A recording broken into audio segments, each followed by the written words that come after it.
If you've studied affiliate marketing for any amount of time, then you've probably noticed that most courses focus on teaching you how to pick a hungry niche, get them on a list, and then give them what they want. That simple advice will go a long way in helping you become a good affiliate. It's solid advice. But there's one thing that many courses and many affiliates overlook, and that's the relationship and level of engagement you have with your prospects. Now, I've said elsewhere that positioning yourself as an authority is important. However, the second psychological component that triggers sales is based on how much your prospects like you.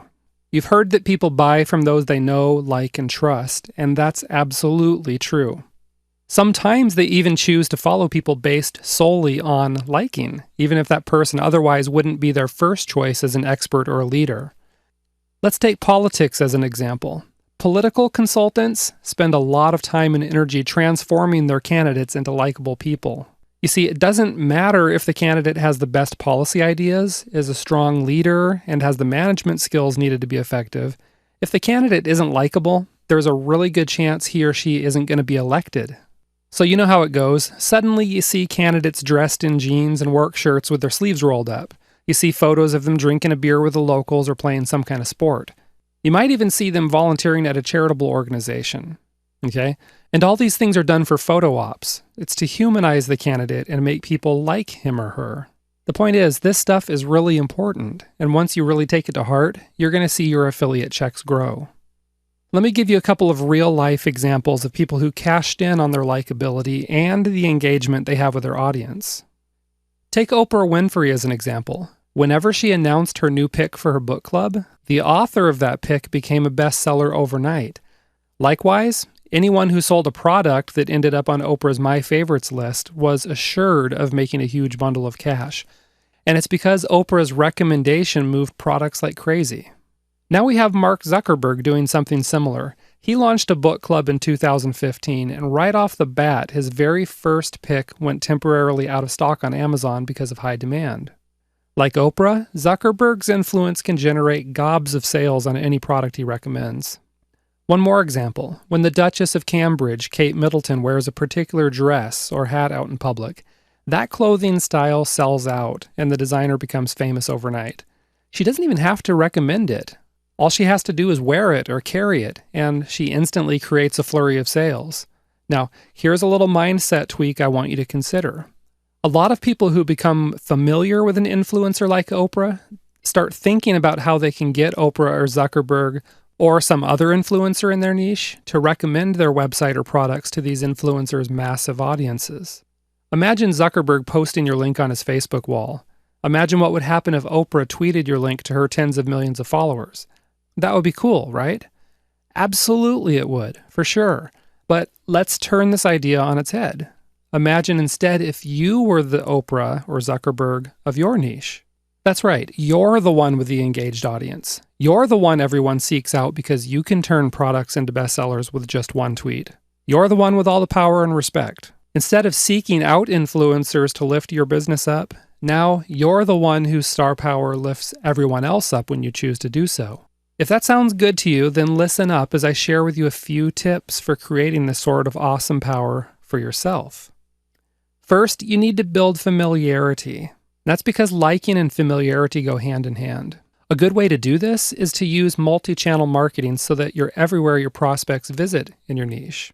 You'll also want to publish your newsletter and post to your blog at least weekly. Keep yourself in front of your audience to build familiarity, and liking is going to be a natural end result. Second, you need to give people access to you.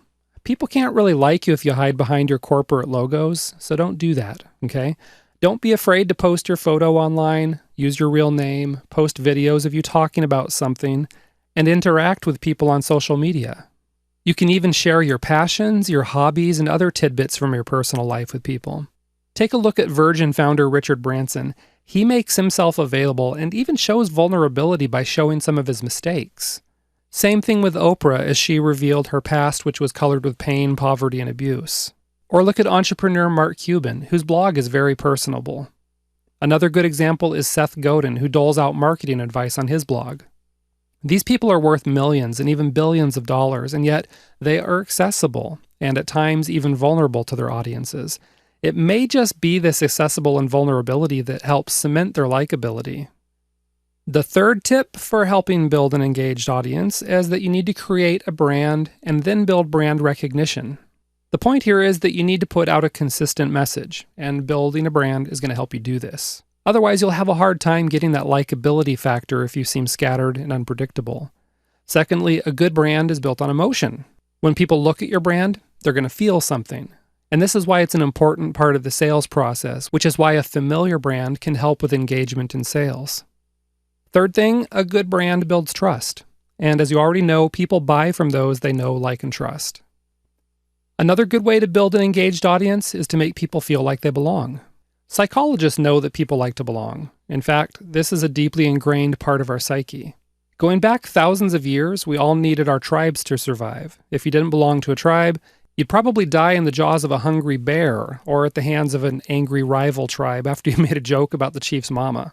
And today we still deeply crave a feeling of belonging. Take a look at what's going on around the world. Kids who are bullied are committing suicide, and in part, that's because they feel like they don't belong.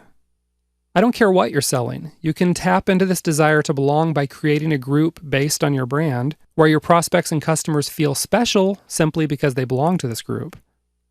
Sports fans are a good example of this. They even dress themselves up and advertise that they belong to a particular group, such as their favorite basketball, rugby, or football team. Another example of this are brands like Chevy, Ford, and Ferrari, where their enthusiasts are very passionate about their car, to the extent that they wear clothing advertising the brands. Other examples include religious organizations, political affiliations, and those who are members of a hobbyist group. Just look at gamers. They have an entire culture. Or look at people who smoke e-cigarettes. They do meetups just to get together to talk about their hobby. Another example is the science fiction fan who lives and breathes sci-fi all year long, but especially during conventions. So here's the point. Don't just sit around and wait for your prospects and customers to organize themselves into groups. Okay? If you do, you might be old and gray before it happens. Instead, encourage them to organize by providing an online spot for them to get together, such as your website or a Facebook group. Let them know how special they are to belong to this group, and give them an identity, such as a special name for them. For example, Oprah refers to the spiritual segment of her audience as super solars. Another example is the marketing forum called the Warrior Forum, where members are referred to as warriors. Another thing you can do is create traditions or cultivate a culture based on belonging to this group. For example, you might use some jargon only known to your members. Knowing this jargon makes people feel special, and it gives them that sense of belonging that they crave. Now finally, one last tip for engaging your audience is to entertain them with funny, unique, controversial, or otherwise entertaining content. And this is where authority and liking come together to create great results. If you have authority in your niche, then people will check your blog often to see what's new. Now, if you entertain your audience, then people are more likely to like you. And when they like you, there is a better chance they'll buy something from you, even if they really didn't intend to buy something, or if they didn't even want to buy something. Have you ever had someone you really liked, maybe a good friend, talk you into buying something? Maybe they talked you into going out to dinner with them. Maybe going to a movie you weren't all that thrilled about, or even joining a gym with them. In some cases, you may not have really wanted these things for yourself, but when someone you really likes talks to you about them, you listen. And of course, when you listen, you can be persuaded. It's the same thing with your audience. If they like you and respect you, they're going to listen to you. If you entertain them with engaging content, they're going to hang on your every word. All right?